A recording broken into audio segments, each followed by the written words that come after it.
All right, we are back with another Growth Lab training session, and today we are joined by Alex and Mark from Breadloaf.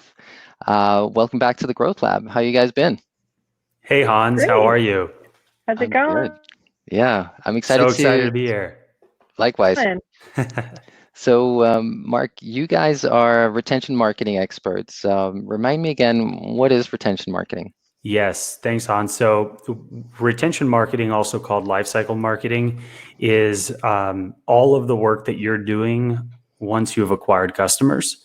And this is to help monetize your existing customer base. And so, with running an e-commerce store, you are getting a lot of new customers, and those customers are costing you a lot of money to get. It's costing you money whether you're running PR or you have an internal team running ads, whatever it is. And so once you acquire those customers, you need to monetize those customers over time. And retention and lifecycle marketing is what we actually do to help our direct consumer e-commerce brand clients actually generate more revenue out of that existing customer base. That's great. And in today's session, you guys are planning to focus on Klaviyo. Can you tell us a little bit more? What could we expect to be learning from you guys today? Yeah, absolutely. So great. Yeah, so Klaviyo is really what we consider is like the leading e-commerce email and automation platform on the market. We've been Klaviyo partners for years, agency partners with them.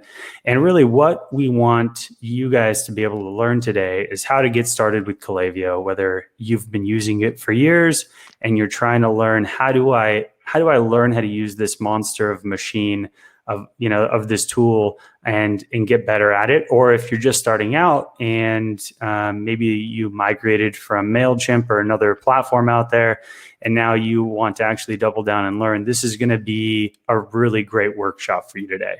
So we're going to go through how to build your first email marketing funnel, going through a couple of the top performing flows that you should be having for your e-commerce store, how to create winning assets that convert. We are really, really happy to have Alex here co-hosting this with me today. She's our lead copywriter at Breadloaf and really, takes the realm of leading our copy team on a lot of our top clients within our retention lab marketing program. And then we're going to talk about how to track results, like what type of benchmarks should you be hitting on a monthly basis? What type of things can you be doing to optimize these flows and really leveraging the Klaviyo platform as much as possible? Sounds awesome. Well, I've certainly scrambled a little bit with Klaviyo over the years, so I'm super excited to have you guys back and teach us how to master Klaviyo. I will let you guys take it from here. Everyone, buckle up, get ready, because there's going to be another value-packed training session. All right, take it away. Awesome. Thanks, Hans. Really appreciate that. So as we get started today, I'd like to do a little introduction on Alex and I. Alex, do you want to give a little bit more about your background and what you specialize in doing and how you help some of our clients at Breadloaf? Sure. So Mark and I have been working together for a little while now. I am the lead copywriter for Breadloaf. We work with brands from, we have a brand that is sort of like a lifestyle shirt, bathing suits brand. We have all kinds that we work with, sort of in all phases of development. So I do the copywriting for all of the emails, and we pretty much just take it on a client by client basis as far as what everyone needs. We have sort of some best practices for content creation that I will share with you guys when we have the time later in the session. But my background is in digital publishing. I was in LA. I've recently moved back to New York. I see a lot of people from both places in the chat. So hello to both of you. I'm also going to be monitoring the chat. So while you think of things during the discussion, feel free to shoot them as a question or a comment. And I will be trying to go through everyone. And when there's like a break in the action, I'll toss Mark a question or I'll address it myself. And hopefully we'll get all of your questions answered. Awesome. Thanks, Alex. And Alex is also going to be going through and, leading a couple poll questions that we go through. So we have a couple of those baked in and ready to go. And please feel free to get involved. This is going to be way more useful to you if you get involved and actually ask the right questions. This is the right time. This is literally, you've got professionals that do this every single day for some of the biggest brands in the Shopify ecosystem, and we're here to help you and add as much value as possible.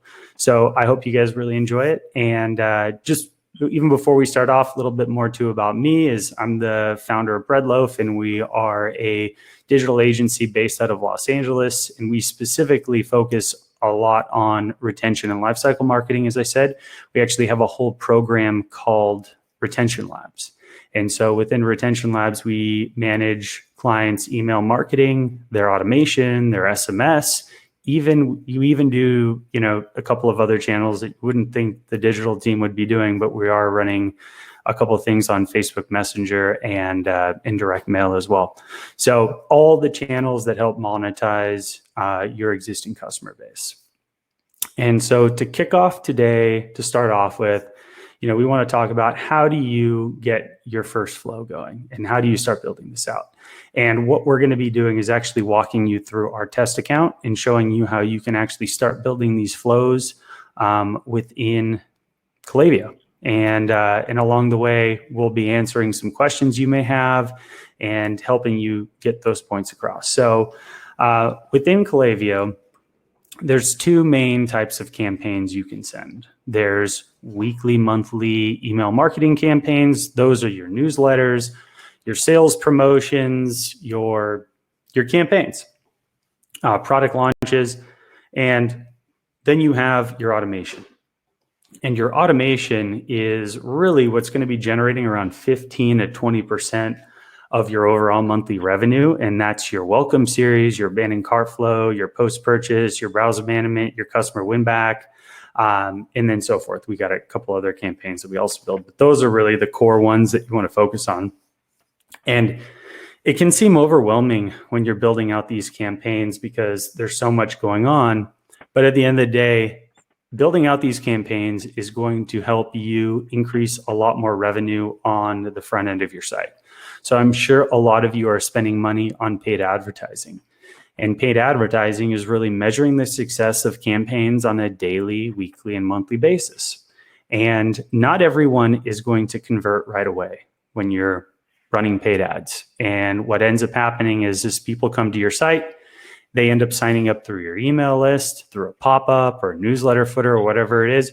And we like to see that you're collecting 5 to 8% of new emails from new website traffic. So if 100 people come to your site, we want to, for the first time, we want to see at least 5 to 8% of those people converting into a new subscriber. And so you can map the math back on how many new unique visitors you have a day and how many new subscribers you should be getting. So that's fundamentally one of the most important things that you should be doing in your business is collecting that data on the front end, because as we all know, e-commerce conversion rates right now, and has been pretty consistent for the last 5-10 years, is around 2.5 to 2.8%. So only 2.5 to 2.8% of your visitors are going to actually convert when they come to your site. And what are you going to do with the other 97%? Are we just going to say, see you later, we'll talk to you later? No. We want to be figuring out ways to continue the conversation with them.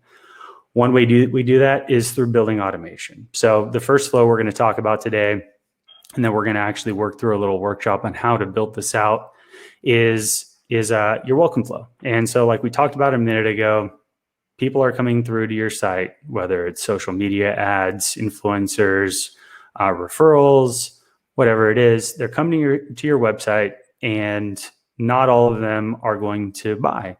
It's just the nature of sales and marketing. And with that being said, we need to collect information. So we need to give them an offer. We need to give them a reason to give up their information so we can start communicating with them. And the best way to do that is to have an offer in the front end of their site that we can actually get in and get in front of their face and start collecting. So that's essentially how we're starting this off and how we're getting things going. And Alex, I got to ask you, do we have any questions right away on anything else we're talking about? Yeah, something pretty interesting. Mark's asking about testing the welcome flow which is maybe something we're going to get into later, as far as like what you can do in Klaviyo with A/B testing, how you would go about testing which email performs better after X amount of users have signed up through which channel. For sure. Cool. Sorry, can you repeat that one more time? Just how you would go about doing sort of an A/B test on a welcome series based on how many people you have sign up, or at least like bite on the offer. Yeah, absolutely. That's a great question. So we're going to go into that and to show you how to actually set up A/B testing. A/B testing is one thing that you got to be running enough people through your flows to actually be statistically significant. Mm-hmm. So one thing that I think people get too caught up on because they get excited in seeing the capabilities within these tools is if you're not driving enough revenue, not revenue, but enough people through each flow, mm-hmm. then you are not able to really put together the right test plan. So I would say if you're going to run a test plan, and we're going to show you guys how to set that up, you should make sure that you actually have a variable you're trying to test, whether it's a different offer on the front end versus a different framework, maybe mm-hmm. sending a simpler email or something that's a little more personalized. So always make sure you have a test plan. Analysis paralysis is the enemy when it comes to A/B testing. So always make sure you have a test plan and a reason you're doing it. And I always like to say, keep it simpler to start off with. Maybe you can test in a variation of a subject line or a sending name. But with that being said, I'm going to actually dive into sharing my screen right now. And we're going to walk through the front end of Klaviyo in our test account. Awesome.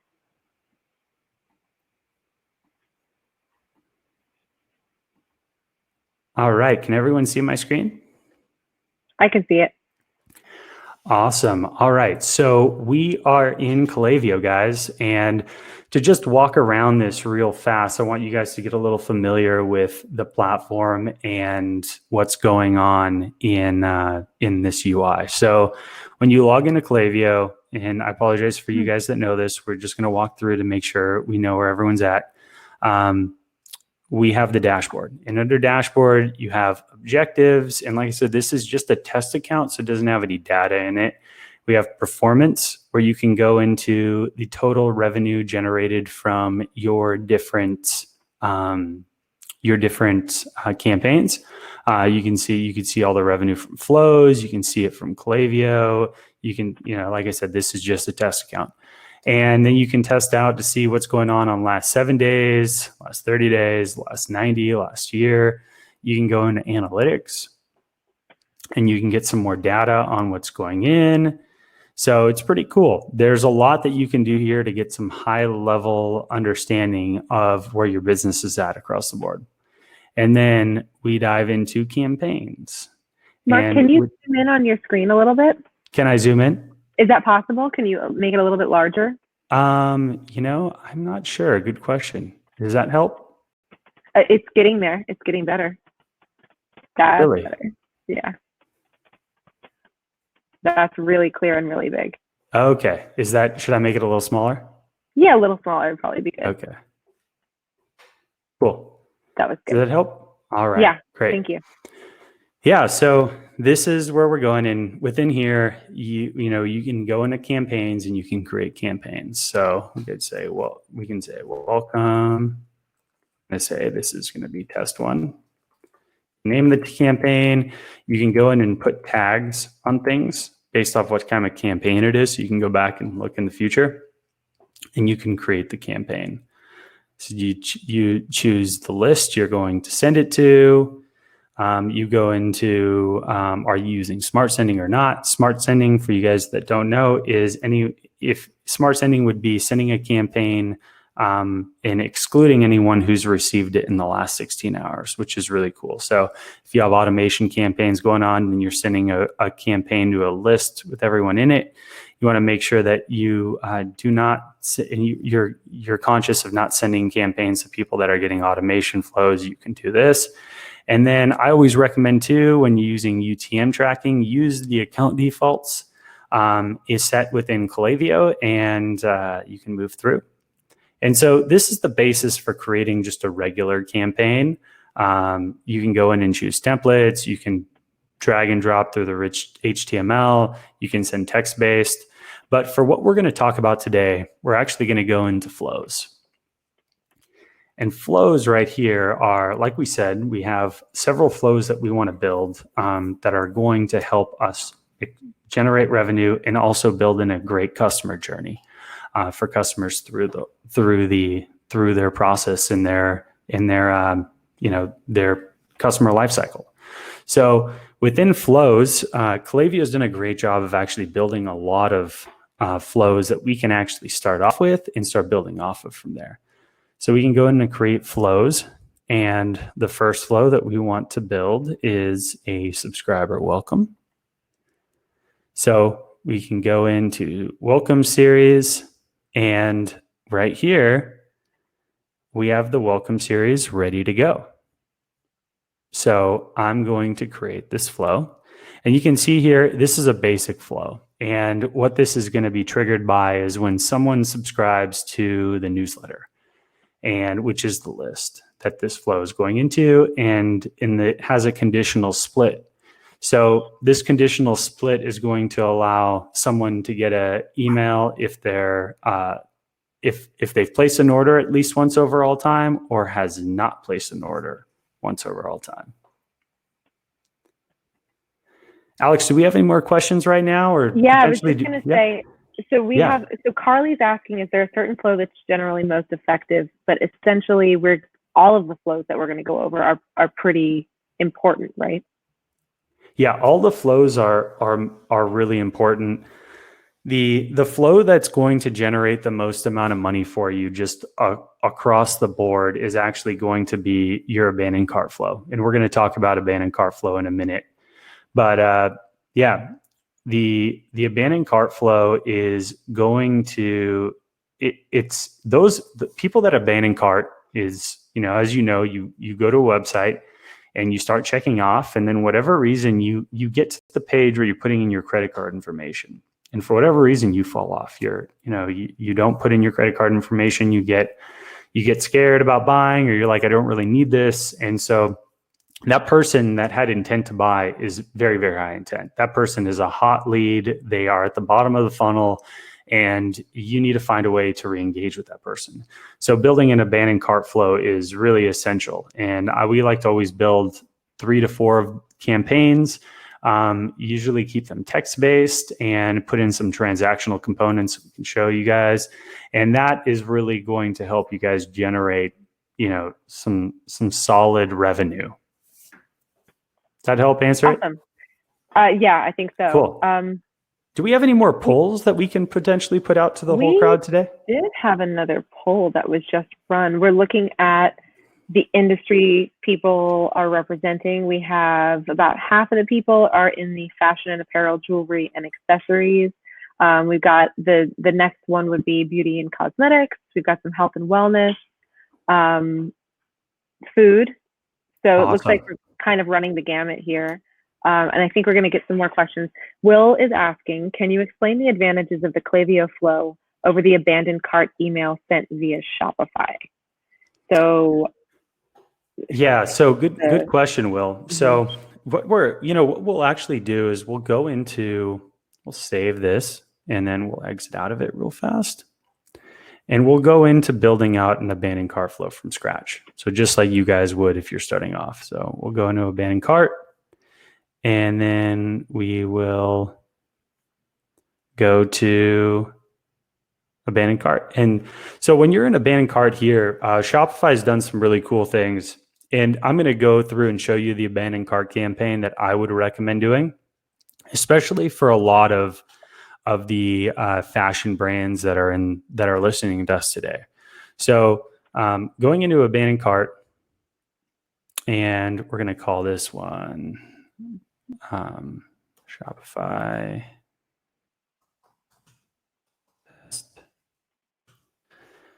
And we're going to start this one today. And this is a really cool flow. So what this flow does right now is it's triggered when someone checks out. So when someone hits a checkout tag on the site based off of where they're at throughout the buying experience, someone's putting their information in, they put in their information, and then they bounce on the credit card page, we just collected their email address. And so we're going to send them a message, and based on their cart value, we're going to put together a trigger split. And so I'm going to ask the crowd right now, why would we want to know what the value of that person's cart is? I'm just going to ask you guys right now, if anyone wants to respond in the chat, why is it important for us to understand what the value of someone's potential abandoned cart is? Are we getting any answers out there, Alex? I'm not seeing that people are responding as quickly as we'd like, but they might be thinking. So. No worries. Yeah. So the reason is because, and like I said, this is really important for fashion brands and other types of brands that have different cart values. Because if someone has a cart value that is less than or over $100, that means that a specific cart is going to have a lot more value to us as a brand. And so the reason we'd want to put a conditional split in here is because if the cart value is less than $100, we might not want to put a promo code in the cart, right?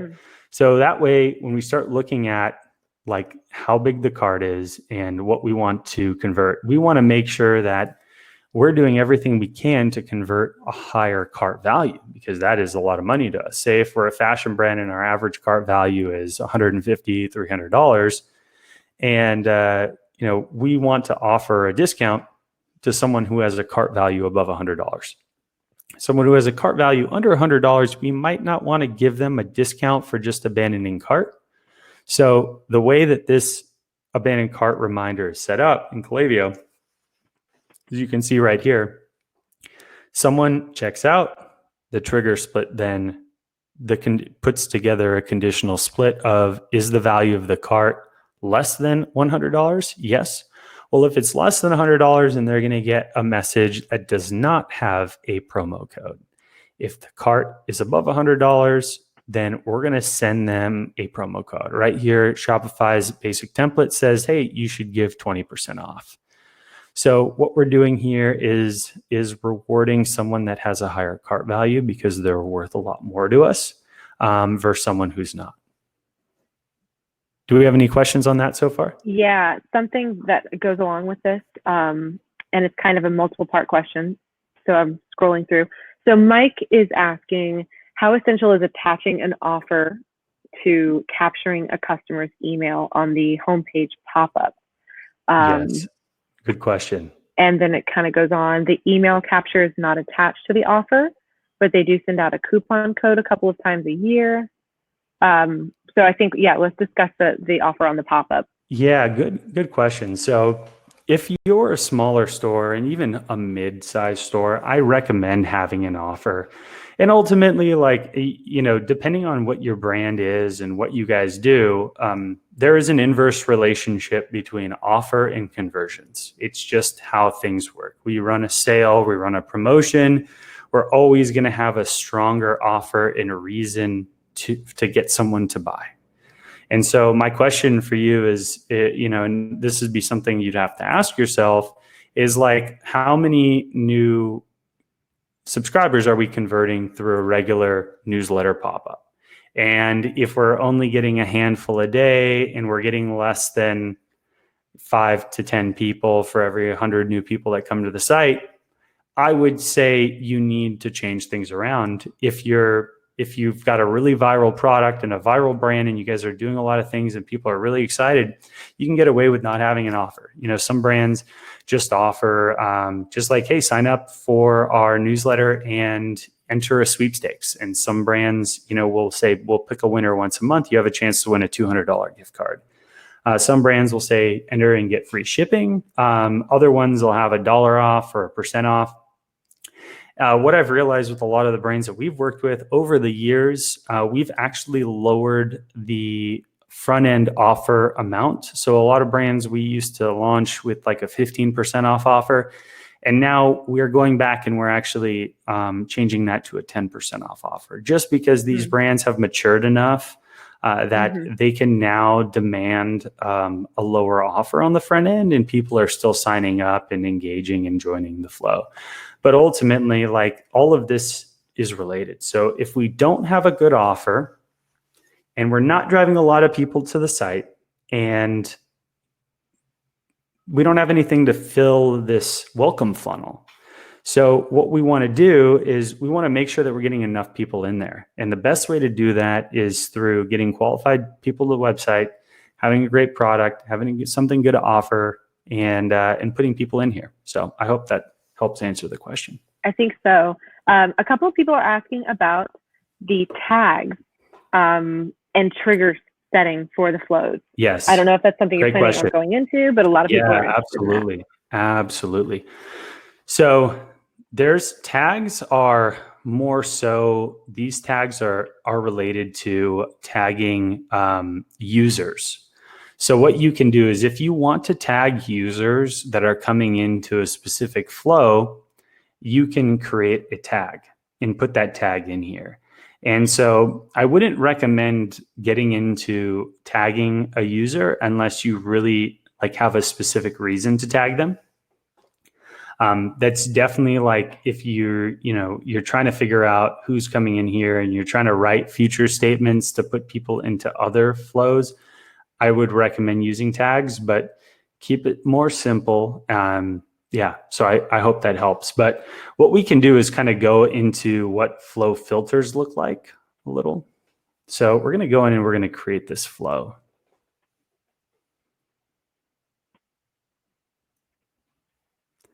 So when we go into here, we can check out flows, and we'll go into trigger flows and see, you can see here, we can build a trigger flow based off of a specific dimension. So if someone had an item, a specific shipping rate, a specific tag that they've been tagged with before, a discount, a dollar value, there's a lot of things we can do in here that can kind of set up a specific trigger.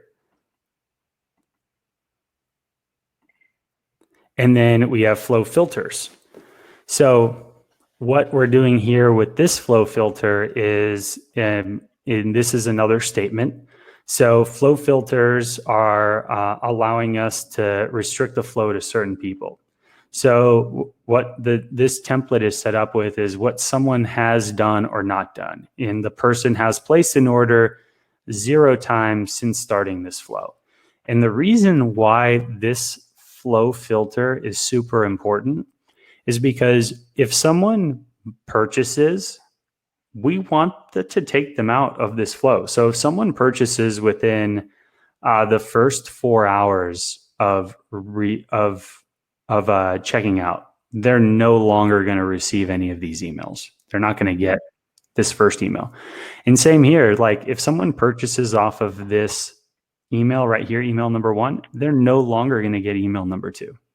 So this is super important. And this is what is really a lot of the power behind Klaviyo, is they've been able to build these robust triggers that allow us as marketers to make sure that we are sending really personalized messages to specific users throughout the whole customer journey. Right. And this defaults to wait 4 hours as the trigger for the abandoned cart email. Yeah, correct. Yeah, 4 hours isn't bad. Do you want to speak on that for a second? Sorry, what's that? Yeah, a couple of people have asked about that. Yeah. Whether that's the best practice or if that's just a Shopify preset. Yeah, I would recommend anywhere from an hour to 4 hours for that first email. Mm-hmm. What we do a lot at the agency, as you know, Alex, is we're also running SMS. So yeah, someone else asked about that as well. Yeah. So good question. So what we can actually do here is as we're going through this, I don't believe you can set up a SMS campaign specifically in abandoned cart. I might be wrong just because I don't have it running through in this test account. It'd be something I'd have to look at. But yeah, you can also build in, and this is the great thing about Klaviyo. Klaviyo has SMS capabilities now. So if you're set up and you're in the Klaviyo SMS campaign, you can actually build in SMS campaigns to different flows. We actually have a client that we just migrated out of Klaviyo SMS and into Attentive, just because of they want the robust capabilities of Attentive. But the cool thing about Klaviyo, and this is where I really think that Klaviyo is going to be like the full marketing automation future, is because their email and automation platform is so powerful. Once they start doubling down on the SMS capabilities and they can create a full integration in one place, they're really going to be even a bigger powerhouse than they currently are. Great. And someone else asked about the copy of the emails themselves. I assume we will have 5 minutes for me to go over best practices. Yeah, absolutely. Point, I think right? that would actually be great. Do you want to talk a little bit about what we do in writing copy for Sure. abandoned cart campaigns?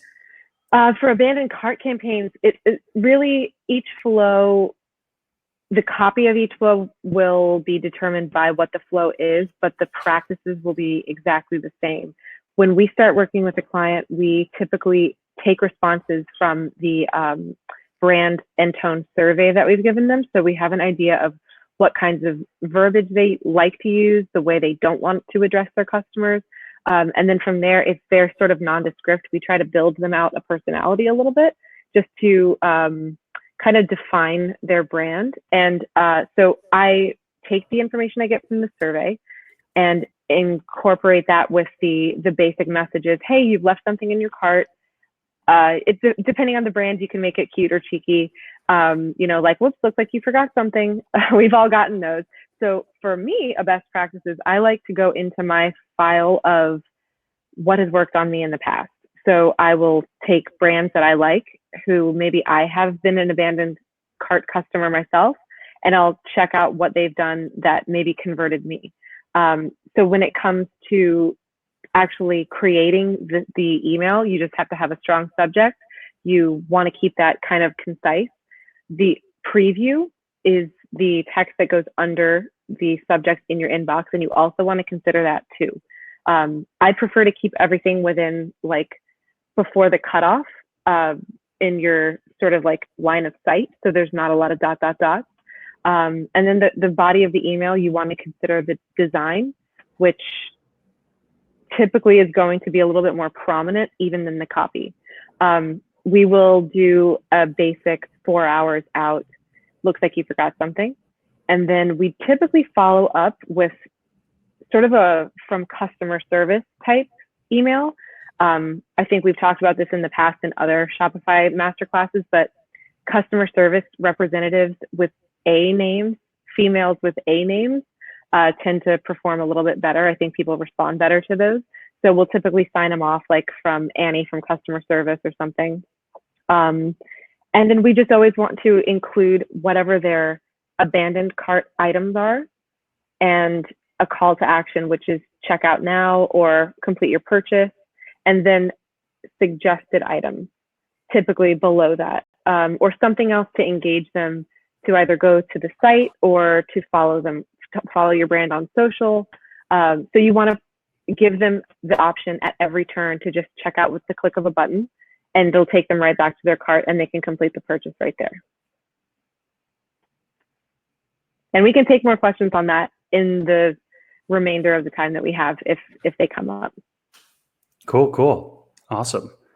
We're going to dive back into, see if there's any more questions. And also going back at looking through one of our last poll questions and going through what's your experience with Klaviyo? And 41% of you are saying that you have no experience. 47% are saying beginner and 11% intermediate and 0 advanced or expert. So I think this is really great, and feel free to answer and ask any questions you guys have. Like, this workshop is meant to be interactive. We want to make sure that you guys get access to experts in helping define your questions. So Jessica is asking a really good question, which is something that I've heard you talk about in the past. It's actually mapping out all of the flows. Is there a good system that Yeah, is almost like absolutely. a tree, right? Yep. I'm actually going to show you guys the best system to do this.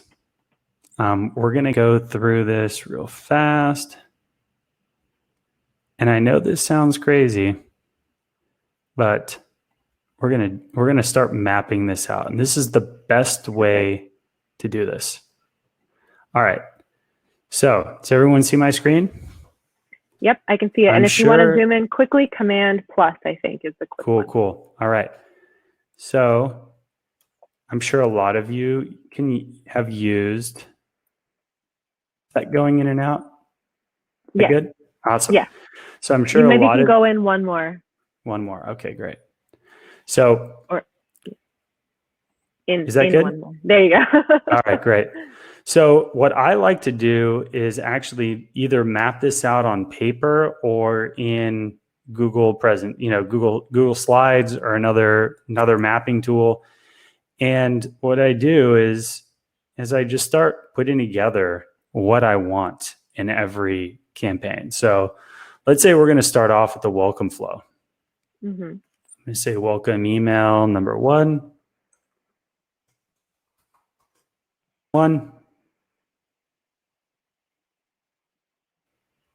And then we're just going to center it. And then I'm going to put some notes together what's going to go on in welcome email number one. So I'm going to get the note tool. I'm going to say 15% off offer. I'm just going to say 15% off front end offer and so forth. So what this tool is really great at being able to do is just start mapping out what you want on paper beforehand and knowing exactly what's going to go into each one of these flows. So, I'm going to change this to email number 2, and this is going to make your job in Klaviyo a lot easier. Too many times, like, we get trigger happy and like super excited, and we're like, we're so busy as entrepreneurs and we have so much going on that we just like want to try to get this done. And I can tell you that if there's not enough thought that's put into all of your automation and you just kind of like throw it together, it's not going to perform very well. And so put some thought into it and just set some time in your calendar. I always like to say the best time to do deep work like this, like put it in your calendar and just be like, I'm going to work on this for 2 hours at the end of one day or at the beginning. And so what you can do here is just start mapping out what your journey to be. So I would say for email number 2, I would say do an about us / brand story. And then another one we could go into the product or the manufacturing process.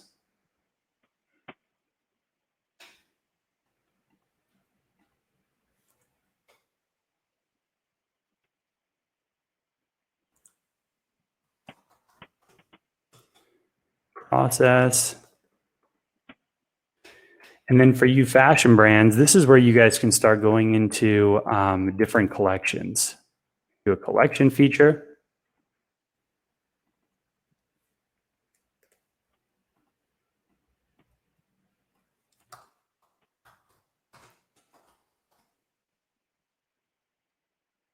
And this is something that you can repeat across any brand, any industry. Yeah. You just tailor it to whatever your product or your service is.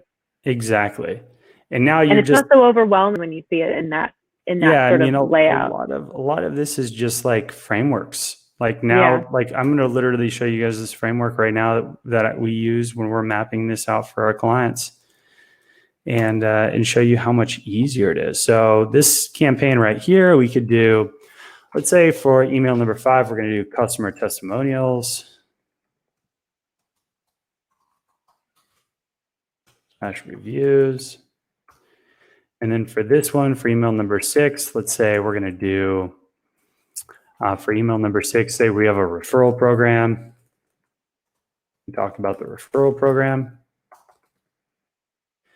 Email number 7, what I like to do at the end of a flow is like say offer expires soon.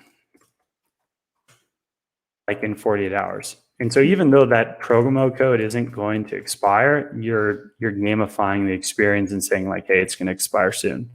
Mm-hmm. And then in a welcome member 8, I'll say offer expires today or tonight.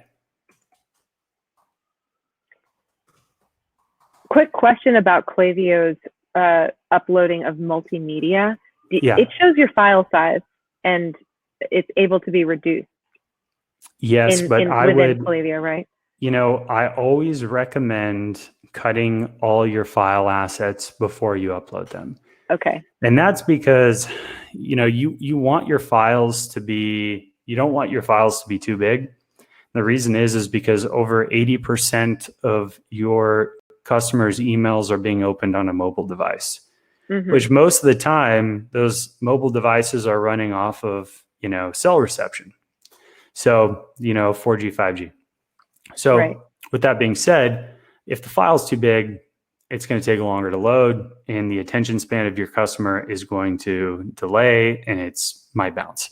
So right. We always recommend, I like to cut all images that are being loaded into either 700 pixels or 700 or 800 in width. And that's because it's going to really cut it in half on mobile. It's like it's a good sizing for desktop and mobile.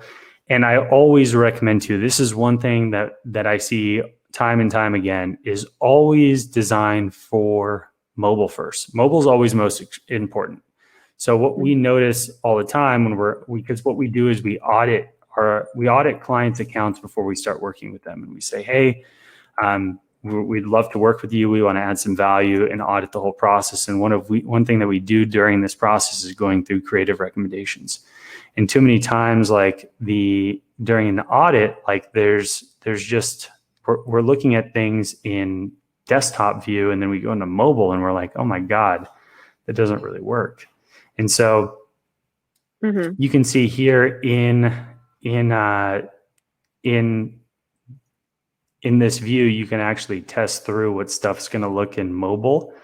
And you can actually see here, I don't know if it's because my screen, I actually think it's probably because my screen is in a different view. No, there's an issue. You can see that this is it coming up weird for you? It's just not, it's not like you can't really center what the content is on this phone. I think there's an issue just because I'm blowing up the screen, but it's just, this is a good example. You always want to make sure that things are mobile responsive first. And what that usually comes down to is making sure that the actual copy is easy to read. Like if you're, over the age of, 50, 60 years old, you want to make sure that things can be easily read, that they can easily be clicked on. If you have an older audience, that they can actually use it. So, but just regardless, it's always important, mobile first all the time, and then look at desktop. Sorry, there was another question. Oh yeah, so Klaviyo has these templates as well, as someone was asking, and I think Shopify, dropped in the email templates. But I just want to say, across stores or brands, you don't really want to recycle too much of the copy, because it really is going to be specific to that product and that customer base. The language that you speak to them is going to be different if you're selling them climbing gear or if you're selling them lingerie, Yeah, absolutely. And that goes to, I think it's Mike had asked that question. So you can recycle the 100%. templates, you just don't want to recycle the copy. That's my point. You don't want to recycle the copy, and you want to make sure that you make these yours. These are assets of your brand. How do you want your brand to be perceived with your market and your audience? And so with all of this and with everything we're saying, start off with your brand recommendations or sorry, not brand recommendations, but brand requirements. So what we do too, one thing, because when we start working with a new client, we are now learning how to design for that client. We are now learning how to write copy for that client. As Alex knows, what we have to do is we actually have to think like the brand and make sure that we have everything that we need to actually get the job done. So one thing that we do is we actually make sure that we have strict brand guidelines for design and also for copy. And we actually have a copy questionnaire that we actually make all of our clients fill out. And it's pretty in-depth and it's constantly evolving. Alex, did you want to talk a little bit more about that? No, I mean, I think you're covering that. I was actually just paying attention to the battery on my phone or my. Oh, no worries. Getting a little, it's the clock is ticking for me. So I see that we have a couple more poll questions that we can start off with. Quick question though, because I've never seen anyone ask this question before. Nicole is asking, do you have guidelines for how long to make emails? Guidelines for how long? Yeah, which I've found is more of an intuitive process to just see how they play with the customer. Yeah. But I don't know if you have any specific guidelines on that. Yeah, when it comes to the length of an email, it's always important to understand like how your customer is going to react and also like what their attention span's like. And some products have more utility, which requires more education. And so if you have a product that has utility, I would recommend that you can write more copy. You can go into more in depth. If you're more of a consumer good, I recommend keeping it short. And the reason is because, there's only so much you can talk about, your fashion brand. So it's a very visual thing. So like a lot of the fashion apparel brands that we work with, they're so visual. And then we find ways to tie in the copy and the messaging into it in small little bits that are elegantly put together. And the reason is an email is essentially like a landing page. Like we want someone to take if someone comes to the email, it could be the most beautiful email in the world. If no one takes action off of the email, then we're not really doing our job. So we just need to make sure that we understand that the objective of email marketing for e-commerce is to drive revenue. That's if we're not driving revenue, if we're just sending campaigns to send a campaign, that's a missed opportunity. And what we want to do is make sure that we do not have missed opportunities. And this is another thing that I'll talk about is your email list is the traffic that you own. You buy traffic, you earn traffic, but your email list is the traffic that you own. All you need is an email platform and you can send to those people.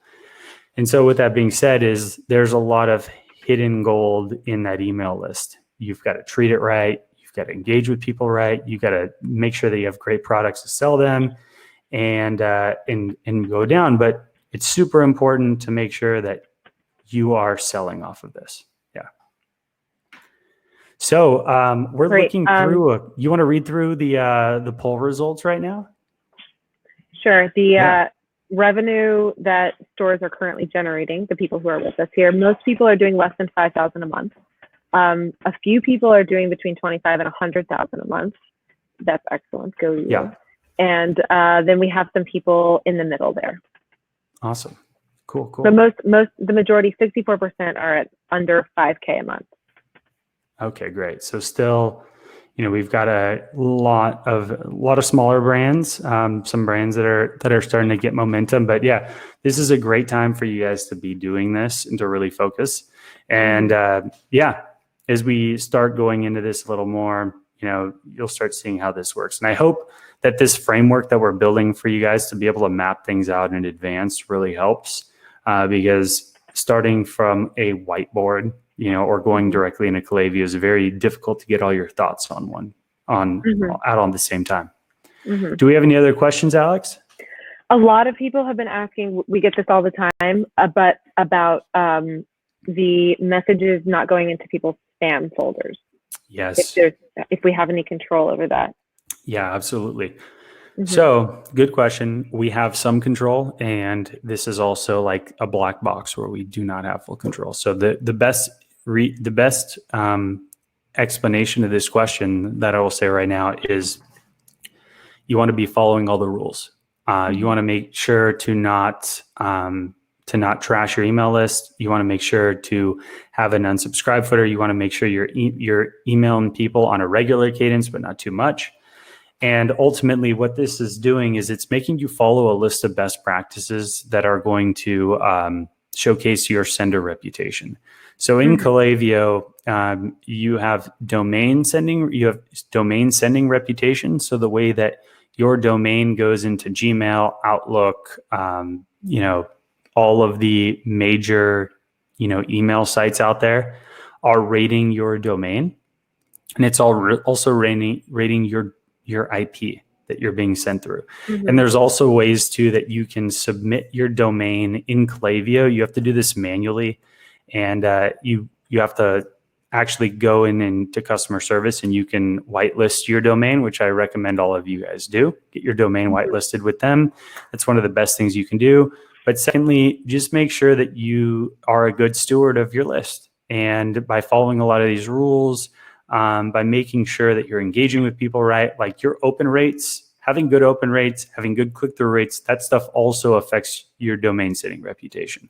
Also, how many people bounce, how many people list you as spam or unsubscribe, all of those things directly attribute. There's no way that we can say, this is how you directly do this. It's kind of like that black box. It's kind of like SEO, like your ranking's up one day, then it's down one day.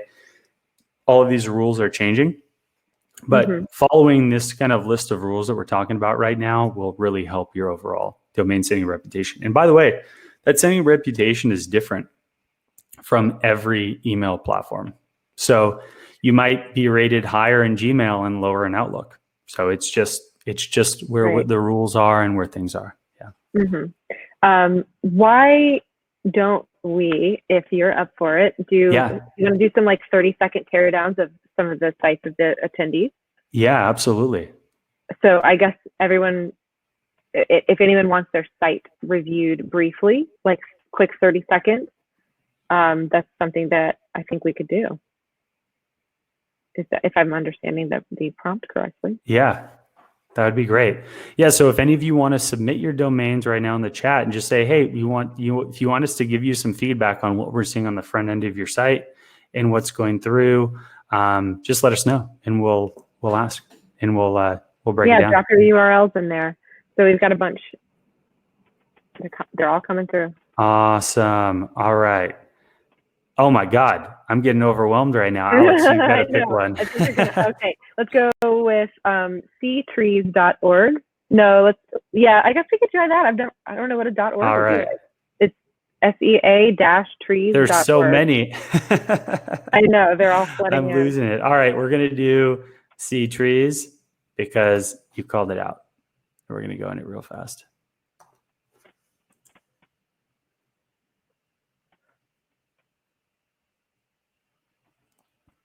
All right, I'm going to share my screen. We're going to go through it.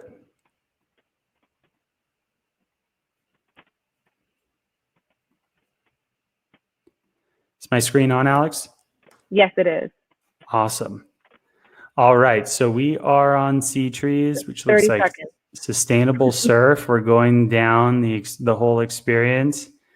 And the first thing I'm looking for is, okay, we have an email footer down here. I'm going to subscribe to that. It entered and subscribe. The one thing that I'm not noticing is I'm not getting a pop-up. So I would like to be seeing that in the first 5 to 10 seconds. I click through to the call to action. Some of the recommendations I would give on this product page is this is good. You see, I can plant mangrove trees. This is actually pretty cool. I think I'm going to buy this later. So I like the concept. It's got a video. It's got some great photography. Yeah, this is really, really great. You know, one thing that I would add too on this product page, where we've got another 5 seconds, is which I think would be really cool because this is like a give back, like it's planting trees, is get an app like, Yotpo or Stamp.io or Refer. And actually start getting reviews. I think people would love to write reviews about giving back. So it's feedback I would give for that. Okay. So let's go with roadjewelry.com. ROAD Jewelry. Okay, I see it. Yep. Rojewelry.com.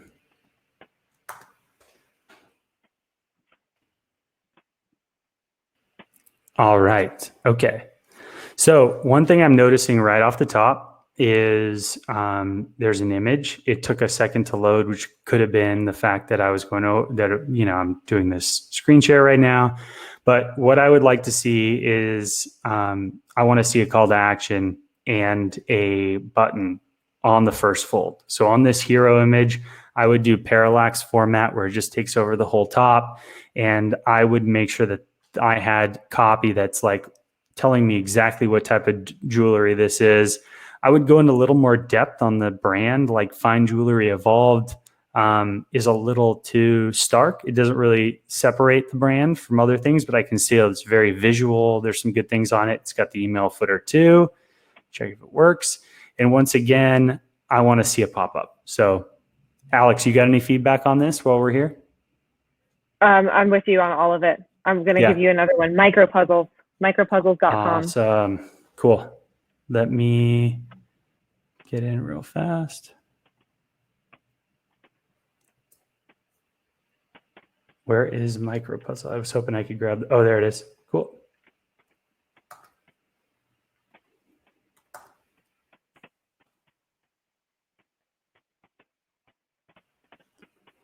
Awesome. All right. This is great. We have some really good things up here. Micropuzzles, massive fun. The only thing I would change is this is too much copy right here. It's keep this for the product page. This would be a subset copy to really just say what's unique. We don't have to talk about the direct pieces or this and that there. This is a little too much, but other than that, that's really good. Yeah, this is cool. I've got like the customer reviews built in here. Oh, there's the pop-up. Yep.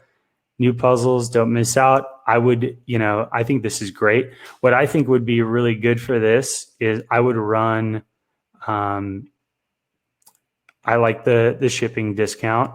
I would keep this a little cleaner. I would say new puzzle designs, the latest gossip, and even occasional Brian in shipping discount code does miss out. If this is a discount code, I would just say like free shipping. I would just be like, get free shipping. I think would be cool for this is be doing a giveaway, like being like, we could do a giveaway once a month. I think that would be pretty cool. So I'm going to. I think again, though, you mentioned less text. I think everywhere, even in that pop-up, it should be more concise. Absolutely. So one thing that you guys will notice is a common theme is like less is more with messaging all the time. We as humans, we have very short attention spans. So if it takes us too long to read something, we're already off to it. And also, I know it sounds crazy, but you actually want the copy to be written at like a fourth grade level, in just terms of how easy it is and fluid to move. That's going to make it a lot easier because people are not really that engaged when they're trying to read something, and you want something to spark their interest. Cool. Okay, another one. Do we have time for another one? One more? Yeah, we got a minute. Yep. Okay, let's do ProNightGuard.com. ProNightGuard.com. Awesome.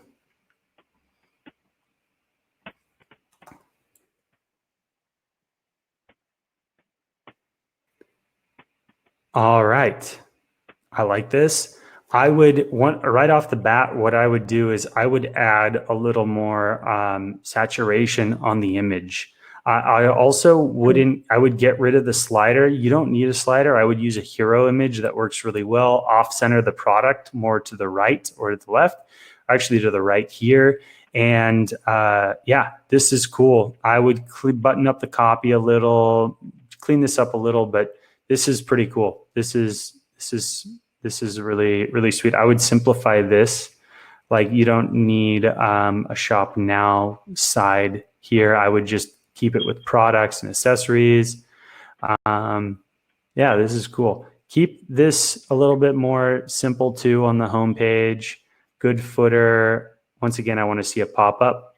But this is great with the hero. Just you only need one. You don't need a slider, and then clean up the copy a little and move it over. But you want the front end of your site to be like in a couple words, who are you, what do you do, and that's going to make it a lot easier for the customer and understand what you're trying to sell. And what are you going to do for them?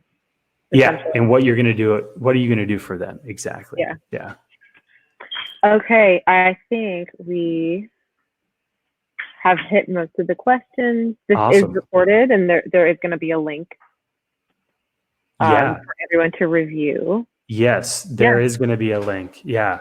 So there's going to be a link. We're going to be, you guys are going to be able to rewatch this. So if you're trying to take notes or go through things, like, you can always go back and rewatch this.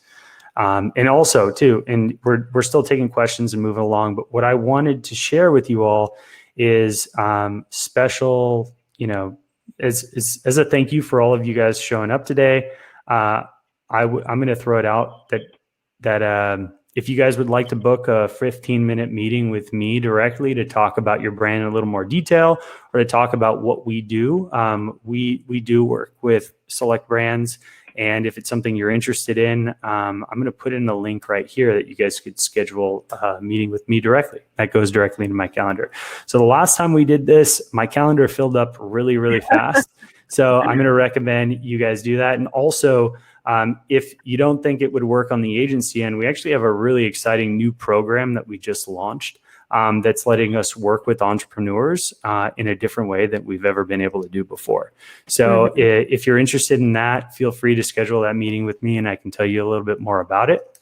But at this point, do we have any more questions? Do we want to open it up to some more Q&A? Does anyone want to go through anything, any other flows, or are we all good? I think everyone's kind of said thanks, and it looks like everyone's really enjoyed it. And I'm so glad that everyone was able to be here. It was another wonderful masterclass.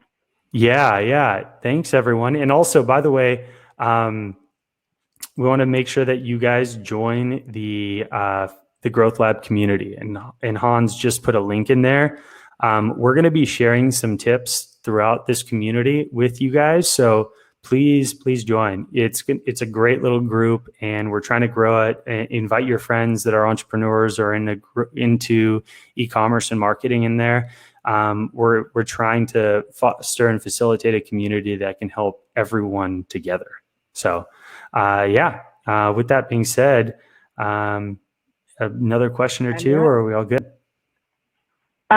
Someone had asked about what to use instead of, Alex asked about using email for people who maybe don't use, or how to reach millennials and digital natives through email. But I mean, we're both millennials. We use email, but also SMS is sort of like SMS is becoming like more and more popular. It's become a big channel now. SMS is not email. It's very, very different. What we've found is, first of all, you actually get billed for, depending on, it doesn't matter what SMS platform you're on, you get billed for every SMS or MMS you send. So you can't just, if you have a list of 10, 15,000 subscribers on SMS, it's really expensive to send it to them. So we always reserve SMS for like product announcements and special promotions and that type of thing. Mm-hmm. Usually we cap that at like 1 SMS a week at the most, and it's usually to the largest active engaged audience. But SMS is a really, really cool tool, just because the open rates and the click-through rates are so great, and we're seeing that it's a great way to interact. Also, the automation on SMS is really, really cool, and a lot of the platforms out there like PostScript and Attentive have direct integrations with Gorgeous, the customer service platform. And so your customer service team can actually be like typing back and forth with people like directly through there, which is really cool. So it builds on and really combines this customer journey full cycle to be email, to be marketing, sales, customer support, all in one place. Awesome. Yeah. And I see a question from Christine. Thank you. How do we connect with the calendar? Yeah, you just schedule a one-on-one with me right in there, and I'll throw it in again. And every time we really enjoy getting to touch base with you all. We're still a small company as well, so it's always exciting to hear what everyone's doing, and I believe there will that you guys will get a follow-up message with the recording to this. Mm-hmm. Yay! Cool. Awesome. Well, if that's it for today, thank you all for joining us. And like I said, take your time, put some thought into these things, and also schedule time. So a lot of it is like mindset, getting yourself prepared, getting yourself ready. And these flows in setting up Klaviyo and just being a practitioner, learning more and more is essential because these tools are always changing, customer behavior is always changing, and it's super important. And this is something that you really want to understand, even if you're not the person that's actually doing all the email marketing or managing it on a daily basis. Mm-hmm. Yeah. Thank you, everyone. This is awesome. Wonderful. Thanks, guys. Have a great day. Bye. Yeah. See ya.